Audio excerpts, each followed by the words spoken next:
பார்க்க போறோம்னா Python project concept தான். இப்போ பைத்தான் இன்டர்ன்ஷிப் பண்றோம் அப்படின்னாலும் சரி, பைத்தான் கோர்ஸ் பண்றோம்னாலும் சரி. ஸோ இப்போ பைத்தான் கோர்ஸோ இல்லை ப்ராஜெக்ட்ஸோ நம்ம பண்றோம் அப்படிங்கும்போது அதுல பேசிக்ஸா அட்வான்ஸா நம்ம கத்துக்கிற நாலேஜஸ் நிறைய இருக்கும்.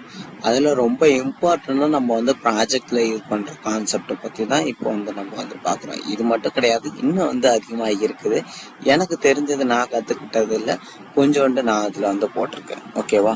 ஸோ இதுல பொறுத்த அளவுக்கு Python triples, access modifiers, so அதாவது பப்ளிக் வைல்ட்மெண்ட், ஸோ இந்த மாதிரி இருக்குல்ல, பிரைவேட்டு ப்ரொடக்டடு, ஸோ அதுதான் மாடிஃபைஸ் அப்படின்னு சொல்லுவாங்க.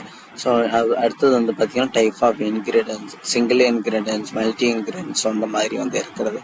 மெத்தட் ஓவர்லோடிங், ஓவர் ரீடிங், ஸோ அந்த மாதிரி இருக்கிறது.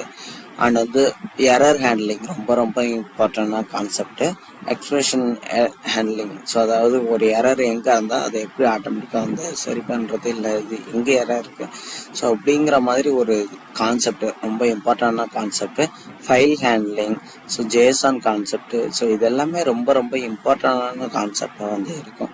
ஸோ இதெல்லாம் கற்றுக்கிறது மூலயமா ப்ராஜெக்ட்ஸ் எப்படி இருக்கும், இதை வச்சுட்டு எப்படி ப்ராஜெக்ட்ஸ் பண்ணலாம் அப்படிங்கிற நாலேஜஸ் நம்ம இன்டர்ன்ஷிப்லையும் சரி கோர்ஸ்லையும் சரி கற்றுக்க முடியும் ரியல் டைமாக. ஓகேவா? ஃபைன். தேங்க்யூ.